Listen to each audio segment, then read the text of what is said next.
It can't have been one tree. Because after they eat the one, God stops them from eating the other. So there were two separate trees. So this view can't be true either. Okay. The sixth view is the view I believe is correct. Okay? And this is the view that I'm going to focus on for the rest of this sermon. Okay? So this view says the problem was not with the tree or the fruit of the tree, but with the act of eating. And I think it aligns slightly to what Paul has said. That the problem is not with the fruit, it is with the act of eating of it. Okay? When God says do not eat and you eat, that is what is wrong. What is wrong is the eating of that which God said you should not eat. That is what the problem is. Okay? And I believe this appears to be most correct for a few reasons which I'll go through now to show you why I believe that the problem with the tree of knowledge of good and evil is not inherent in the tree itself. It is in the act of doing the eating, which was contrary to what God had said. Okay? So it is the sin of disobedience, if you like. That God said, do not do this, but you go and listen to the devil and you do it. That is what is wrong. The fruit itself, the fact that God puts in the garden this tree, from where this view says the fact that God puts this tree in the garden means that this tree can actually be eaten. Otherwise, God is a bad God. Why would he put poison in front of you and he makes it look very beautiful, good for food? Because it says when the woman looked at the fruit, it looked good and pleasant to the eye and good for food. If God was like that, it's like you telling your child, don't eat these sweets. And one of the sweets contains cocaine. And you tell them, don't eat these sweets. And you put it in front of the child so that they are tempted to eat it of it. And when they eat of it, they become addicted to cocaine. You can't be a good parent. And simply say, no, I was putting it there so that I can teach you a lesson. That can't be good. Okay? So the idea of this view is that it is in the disobedience, not in the tree itself. Because the tree itself was good for food. It could be eaten. And we'll come to that just now. Okay? So the problem is that man is choosing to become autonomous, to decide for himself what is right and what is wrong, not what God says. Okay? Man is deciding he will do what he thinks is right, not what God says. We know Saul, for example. You know the story of Saul. Briefly, the story of Saul is that Saul goes into battle. And God instructs him that when you have defeated your enemies, I want you to destroy all the sheep and the cows and everything. Okay? And then they go and they win the battle. And Saul looks at the heads of cattle. Excuse me. He looks at the heads of cattle and all that was there. He decides, no, I'm not going to kill all these animals. This is wealth. Cattle is good. So he decides he's going to keep some of the cattle. So he comes back with the cattle. And when he comes back, the prophet hears the sound of cattle. And then he asks, what is that I hear about the cattle? And they say, no, we decided not to kill the cattle. And then he's told, but we told you to destroy the cattle. God said you must destroy the cattle. Why? Then he has an excuse that, no, some of them will use to sacrifice and thank God for the victory. Now, it sounds good, but you are directly going against what God said. And we know that it was because of that Saul loses his kingship. So for God, it was very serious that Saul decided to go against the instruction of God. Okay. I would like to turn to this passage in the book of Ezekiel, chapter 28. Now, this passage has always been used, for example, to refer to the devil, that this is when the devil was kicked out of heaven. But I think it is a misquotation. Okay? Somebody interpreted like this, and most people continue to view that way. But that is not the only view of this passage. There are some who believe that we're actually misinterpreting this passage when we read the devil into it. This is not about the devil. This is about the man in the Garden of Eden. Okay? Let's read it. Ezekiel 28. It says, Son of man. Okay? So obviously here, we're talking about Son of Man. It's a human being that is talked about here. Son of man, say to the ruler of Tyre, that the ruler of Tyre is the king of Tyre. Okay? This is what the sovereign Lord says. In the pride of your heart you say, I am God. In the pride of your heart you say, I am God. Now we know when the devil says to the woman, God is jealous of you becoming like him. If you eat of this tree, you'll become like him. This is what begins to enter into the mind of the woman and the man. Because remember, the man is standing there next to her. In the pride of your heart you say, I am God. I sit on the throne of a God in the heart of the seas. Now we know that God said to the man, you shall rule over creation. Okay? So man begins to see himself, says, God has said, I rule over everything that is here. And if I touch of this tree, I become a God myself. I become like God and know everything there is to know. So this is what God is saying to the king of Tyre, who was thinking like the man in the garden. Okay?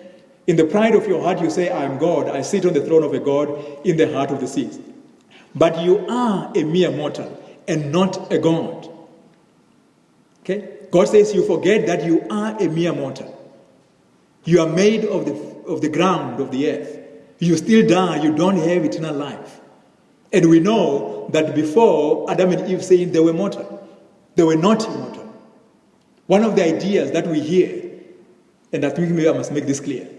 Okay? There are people who say, if Adam and Eve did not eat of this tree, we would live forever. No, we will not. We were created mortal. We will still die. The only thing that will stop man from dying is if he ate the tree of life. But from the point we were created, before we ate of the tree of life, we remained mortal. We did not have immortality. So it's important to understand that point. That before man ate of the fruit, he was not immortal. Okay? If man was immortal before he ate of the fruit, the immortality would not have disappeared. Which is why God actually stops him from eating the tree of life, so that he does not become immortal. Okay? So it's important to understand that. Okay, so God reminds this man, he says, you are a mere mortal and not a God, though you think you are as wise as a God. You think you know good and evil. You think you are like God, but you are a mere mortal. You were the seal of perfection, full of wisdom and perfect in beauty. Okay? Now we know that God has created man and he said he is very good. Man is beautiful in the creation. Okay? And he says, you were in Eden, the garden of God. Okay? So this passage, although it is a parable, it refers to the person who was in the Garden of Eden. And I believe this is a parable about Adam and Eve. Although it was being used as a story about the king or ruler of Tyre.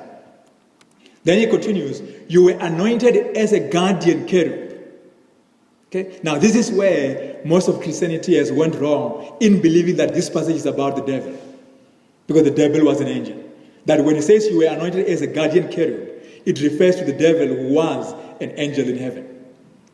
My view, and the views of those who hold the view I'm holding, is that the guardian cherub is an expression, like saying somebody is a watchdog. To say somebody is a watchdog is not to say that they are a dog. Okay? Tuli Madonsela is a watchdog, but she's not a dog. She's a human being. What she does is similar to what a watchdog does. Okay? So when we say, God says he anointed Adam as a guardian cherub, is to say God made Adam the guardian of the garden, like a cherub does in heaven. Okay? So the man in the garden was made to be the watchdog, to be the guardian, or the shamar, to keep the garden safe. That's all it means. It is not to say he is a cherub, in the same way that to say somebody is a watchdog makes them a dog. Okay? So by being called a guardian cherub does not make Adam a cherub. It simply means that he carries out the similar role of what a cherub does as a guardian. Okay? For so I ordained you, it says. You were on the holy mount of God. You walked among the fiery stones. Now in the Bible, the holy mount of God is always about the earth, never about heaven. Okay? You were blameless in your ways from the day you were created. So when I created you, you were fine. You were blameless until wickedness was found in you. Until you began listening to the devil and wickedness came into you. So I drove you in disgrace from the mount of God. So the mount of God is an expression that refers to the garden. Okay? So I drove you in disgrace from the mount of God. And you'll know next time that God drove them out of the garden after they've done this. And I expelled you, guardian cherub. Okay? Now we know, as we'll see next time, that when Adam is expelled out of the garden as the guardian cherub, God sends another cherub to come and guard. Okay? Which shows you that the job that Adam was supposed to do in the garden was that of the guardian cherub. Now, after he's chased out, God sends a cherub from heaven to come and guard the garden and the tree of life. Okay? So I expelled you, guardian cherub, from among the fiery stones. Your heart became proud on account of your beauty, and you corrupted your wisdom because of your splendor. So I threw you to the earth. Okay? Now, what does it mean I threw you to the earth? Okay? Some people have interpreted this to say, God threw the devil out of heaven to the earth. For me, as you'll see next time, I threw you to the earth simply means I push you back to the ground where you came from. Okay? You now die, you'll go back to the ground where you come from. That's the expression. You'll see it next time when we read that God said to the Adam, now that you've done this, you will die, you'll go back to the ground where you come from. That's all it means. And now you're going to till the earth with toil. But we'll talk about that next time. Okay? And I made you a spectacle of you before kings, because here the passage is talking about a king. So this passage gives us a view of how God viewed the action of Adam and Eve in the garden. That they were supposed to be guardians of that garden. They then start thinking that they are gods and they do what is wrong, and God chases them out of the garden, and they lose that role of being the guardian of the garden. They lose it.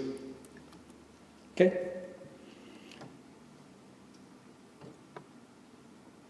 So we have mentioned that the problem of this is that they eat of this fruit when God said they may not eat. And we said that is the problem, and that is the sin that they have.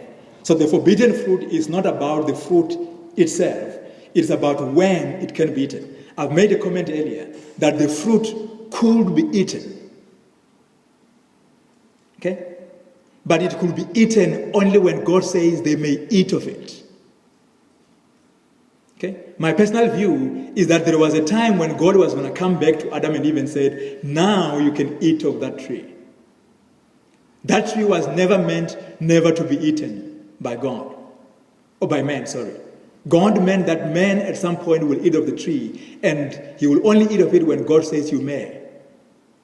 But the problem was that man ate of it before God said so. Okay? So the fact that the tree is in the garden and that it looked good for food means that they could eat it at the right time. That's the point I'm making. Okay? And the same applies to the tree of life. It was also in the garden and they could eat of it. But we know after they have eaten of this one, God says you can no longer eat the other one.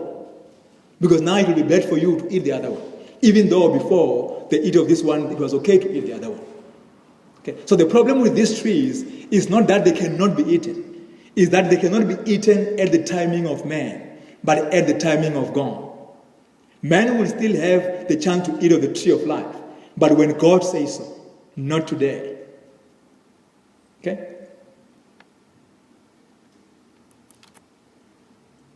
I believe the answer to this question of what the forbidden fruit was is lying in Leviticus chapter 19, verse 23 to 25. Okay? And maybe this is the passage, if you memorize anything about the forbidden fruit, this is what it's about. Read it with me. When you enter the promised land, now the promised land in the mind of the Hebrew was a land similar to the Garden of Eden. God was finally putting man in the Garden of Eden, the land that flows with milk and honey. Okay? So in the mind of the Jews and the Israelites, the land, the promised land of Eden, of Canaan, represented the promised land. So he says when they were leaving Egypt to go into the promised land, this is what Moses said to the people. When you enter the promised land and plant any kind of fruit tree, regard its fruit as forbidden. So when you arrive in the promised land and you plant an apple tree or a mango tree or an orange tree, regard those oranges and those apples as forbidden. You cannot eat of those fruit. For 3 years you are to consider those fruit forbidden. It must not be eaten. In the 4th year, all its fruit will be holy, an offering of praise to the Lord. But in the 5th year, you may eat its fruit. In this way, your harvest will be increased. What is the forbidden fruit? The forbidden fruit is this fruit that they plant in the land, that for 4 years they are not supposed to eat of it, because for 4 years it is forbidden. But in the fifth year, it is no longer forbidden. They can now eat of it. Now, what does God say here? He says, in this way, if you eat it in the 5th year, your harvest will be increased. Now, what happens in the garden when Adam and Eve eat of the fruit? The harvest is not increased, it is decreased. The penalty given to Adam is that now, because you have eaten of this fruit, you will struggle to get food out of the ground. The trees will no longer bear good harvest for you. So the consequences of eating the forbidden fruit leads to less fruit. And that is what Adam faces. And this is what I believe was going on in the Garden of Eden. The tree of the knowledge of good and evil was the forbidden fruit in that they were not supposed to eat of it at that time. But God was going to tell them when they could eat of it. It could well be that this particular passage meant that for 4 years, Adam and Eve will not be allowed to eat of that particular tree. But after 5 years, they will be able to eat of it. Because this passage in Leviticus to tell them about how they must treat their fruit when they arrive in Canaan, in the Palestine, my view is to remind them of what happened in the garden. That if you are willing to wait on God, remember earlier, speaking of life, said, be still and know that I am God. If Israel was going to arrive in the promised land and be still and know that he is God, after 5 years, they will be able to eat of the fruit of the gardens. And they will have even more fruit after that. But if they were going to go into the promised land and eat of the fruit before the 4 years were over, from then on, their trees will give them very little fruit. And this is what we find happening in the garden because of that. Now, I want to conclude by showing you the similarity between what Adam does and what happens to Jesus when he's tempted by the devil. Okay? It says, when the woman saw that the fruit of the tree was good for food, 1, and 2, pleasing to the eye, and 3, desirable for gaining wisdom, she took the fruit and ate it. Now we find that that is exactly how the devil approaches Jesus when Jesus was being tempted in the wilderness. So I'm just comparing here between Genesis 3 and Matthew 4. Okay? In Genesis 3, the woman saw that the fruit of the tree was good for food. Now the devil goes to Jesus in the wilderness after Jesus has been fasting for 40 days. And he says to him, you can make these stones into bread. And you know what? Jesus looked at those stones, and those stones could become bread. And he was very hungry. And there was nothing that could stop Jesus from being able to do that. Jesus could turn those stones into bread. But he decided not to turn them into bread.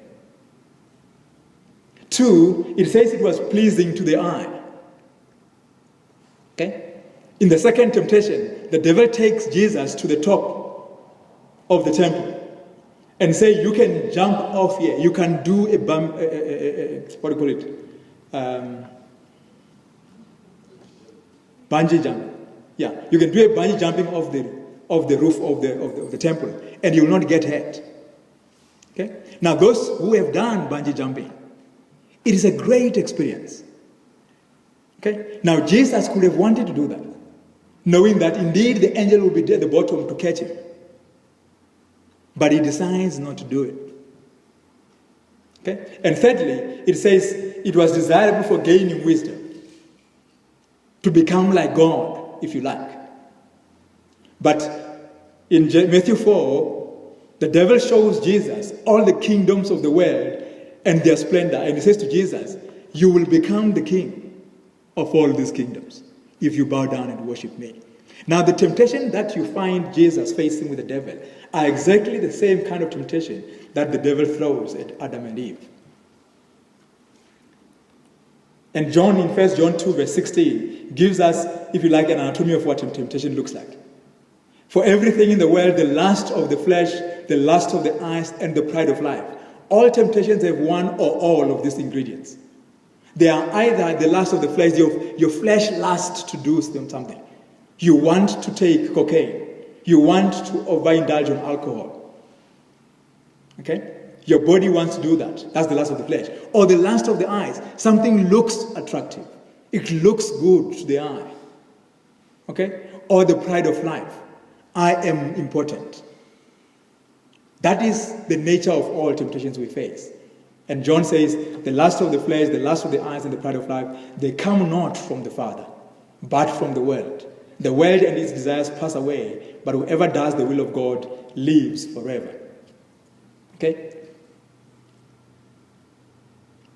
The victory of Jesus was in that Jesus on that mountain in the wilderness, when he was with the devil, was that because he knew that he could do all those things, he did not feel that he needed to prove it to the devil. And that is what the victory over the devil came from for Jesus.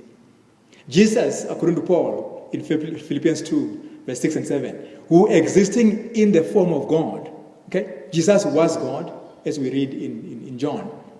Although he was God, did not consider being equal with God something to be grasped. Okay? So when Jesus was walking on the earth, he didn't use his godly privileges. So when he became hungry, for example, instead of turning any stone or anything around him into food and eat it, he waited for people to cook. Okay? For example, I will come home from playing when I was still a small boy, and I get home and my mom is only starting to eat, and I was hoping that she will have finished cooking and I will eat when I get home. Okay?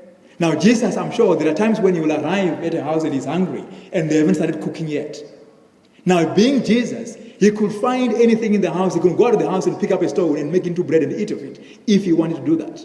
But Jesus decided not to use those privileges. He decided to continue to be man and not to see godliness as something to grasp towards. And we find in the garden, that's what Adam and Eve does. They grasp at godliness. They grasp at being God. Because the devil tells them, you will become like God if you do this. And therefore they eat because they want to become God. And Jesus says, no, I'm not going to follow your instruction, the devil, because I want to become God. I won't do that. Because Jesus knew he was already in the image of God. He was already God. And mankind was supposed to remember that. That mankind was created in the image of God. Mankind was already like God. And therefore they did not eat the fruit to become like God. They were in the image of God, in the likeness of God. But the devil told them they are not like God. They could only become like God if they eat of it. And the devil was saying the same to Jesus. You are not really the Son of God unless you jump off and we see the angels catching you. Unless you turn these stones to bread, you are not really the Son of God. But Jesus knew, I am the Son of God. I don't need the affirmation of the devil to be the Son of God. And that's what you need to remember. That you don't need to be reminded by anybody or the devil that you are made in the image of God, that God loves you. He does. And you don't need to do anything to prove that. Because when we want to prove that, that's when we go wrong. Okay? So let's conclude. So the sin of Adam, as we saw, was eating when God said, do not eat, and eating the fruit whose time was not yet. That's what the forbidden fruit was about. It was about Adam and Eve eating before the time was right, and when God said, do not eat. Human impulsivity is the root of our sin, is the root of our problem. Okay? You know the story of Esau, who sold his birthright because he could not wait to prepare some lunch for himself. And he decided to sell it for a bowl of soup. Now many today continue to do what Adam and Eve did, what Esau did, by not allowing themselves to wait for the timing of God. Many young people destroy their lives because they think they can, before they are mature enough to be able to handle alcohol, they start drinking. And before they know, by the time they turn 18, when legally they can start drinking, they no longer have control over alcohol. And therefore, by the time they're 18, it is no longer a choice they make. It is an addiction that controls them. Whereas if they waited until they are mature enough to be able to handle it. Alcohol is not a problem for them.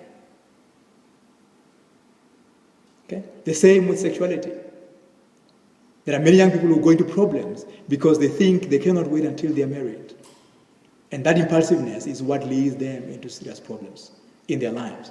And so human impulsivity, which is what actually caused the downfall of Adam and Eve, is what continues to cause the downfall of man today. And the same happened with the life of David, the life of Solomon, the life of Judas. All the people in the scripture we find doing wrong, and all the people that we know who have done wrong, you can trace their problem to the fact that they are not willing to wait for the timing of God. What God says is forbidden today, but it will be okay tomorrow. They want to have it today. That is the problem for man. So you must realize that it is a demonic idea to say, I am the Son of God. Therefore, I need that, or I should not suffer this or that. Jesus, being God, allowed himself to suffer pain, allowed himself to be hungry, and not simply call on God to provide food on demand. That's not what godliness is about. Okay? So that's the point I wanted to make, that today you can clarify this idea of what indeed was this forbidden fruit. What is the seriousness of this sin? What was the sin Adam and Eve committed? And what does it mean for us today? How do we avoid the mistake they made? And next time, we're then going to focus on what are the consequences of doing this. And we'll find those consequences even in lives today that people are continuing to make. So we'll talk again next time on the consequences of this sin.